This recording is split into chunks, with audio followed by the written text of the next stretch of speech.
जीवन में यदि कोई भी कीमती चीज मिले, कीमती चीज आपका कीमती समय हो सकता है, आपके लिए कोई कीमती व्यक्ति हो सकता है, आपके लिए कोई कीमती सामान हो सकता है, उन चीजों की बेटा कदर करना सीखो, वरना आगे जीवन में जाके बहुत पछतावा होता है कि मैंने जीवन में कीमती चीजों की कदर नहीं की।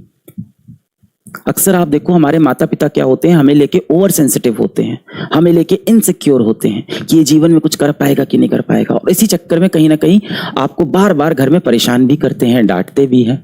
हर बार सही भी नहीं होते वो डांटते वक्त, कहीं ना कहीं आप पे जाने अनजाने प्रेशर बना देते हैं कि देखो पड़ोसी के बेटा इतना नंबर लेके आ रहा है, वो देखो वाली मौसी का बेटा कितना अच्छा कर रहा है, वो देखो अंजू बुआ की बेटी कितना अच्छा एग्जाम निकाल दी है, वो तो अभी आईएएस बनने जा रही है, तुम क्या करोगे।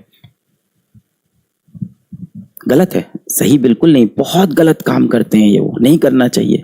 पर इसके पीछे का कारण समझते हैं ना, हम सब तो पढ़े लिखे लोग हैं। कारण क्या है? कारण है उनकी इनसिक्योरिटी। उन्होंने जीवन में आई उन अपॉर्चुनिटीज का, उन कीमती चीजों का कदर ही नहीं किया। वो चाहते हैं कम से कम जो उनका बेटा है, उनकी बेटी है, वो कदर करना सीखे सही चीजों की। This is all they want for you. And I am not at all saying कि जो पेरेंट्स आपको डांटते हैं, जो आपको कंपेयर कर देते हैं दूसरे लोगों से, दूसरों के बच्चों से, वो सही है, बिल्कुल भी सही नहीं बेटा, वो बहुत गलत चीज है।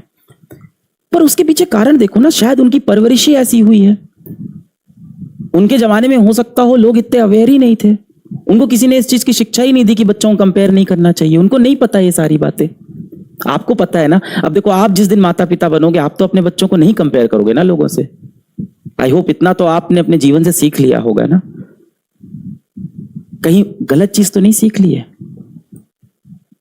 कई बार क्या होता है कि हम लोगों से बहुत दिल लगाते हैं, बहुत प्रेम करते हैं, सब अच्छा करते हैं, अपनी तरफ से पूरे ऑनेस्ट रहते हैं, पर दुनिया कठोर है। दुनिया हमें छल दे देती है, सामने वाला व्यक्ति हमें छल दे देता है, हमसे चीट कर देता है, हमें धोखा दे देता है, हमें तड़पा देता है, परेशान कर देता है। एक बार बात करने को आपको तरसा देता है। आप बोलते रह जाते हो, प्लीज मेरे मैसेज का रिप्लाई कर दो, प्लीज कॉल उठा लो। 10-10 कॉल आप करते हो, ब्लॉक हो जाते हो, दूसरों के नंबर से कॉल करते हो, और फिर आपके इस इनोसेंट से दिल में चोट पहुंचती है। और जब ये चोट पहुंचती है तो एक फीलिंग आ जाती है कि दुनिया बहुत बुरी है, मेरे साथ इस दुनिया ने बहुत धोखा किया है, दुनिया मेरा इस्तेमाल करती है, आई एम बीइंग यूज्ड। और फिर वो कहावत हमने सुनी है, टिट फॉर टैट, जैसे को तैसा देंगे। पर हम जैसे को नहीं, हम पूरी दुनिया को तैसा देने लग जाते हैं।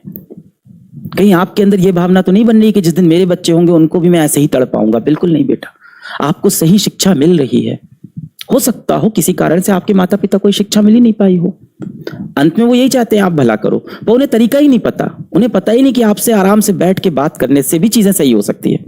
उन्हें पता ही नहीं कि आप अपना दर्द, अपनी कमजोरी, अपने सीक्रेट्स बाहर जाके दुनिया में अनजानों से बताने लगे हो, और अपने माता पिता से अपनी कमजोरी तक शेयर नहीं कर पा रहे हो, अपनी परेशानियां नहीं शेयर कर पा रहे हो। ये चीज वो रियलाइज ही नहीं कर पाते।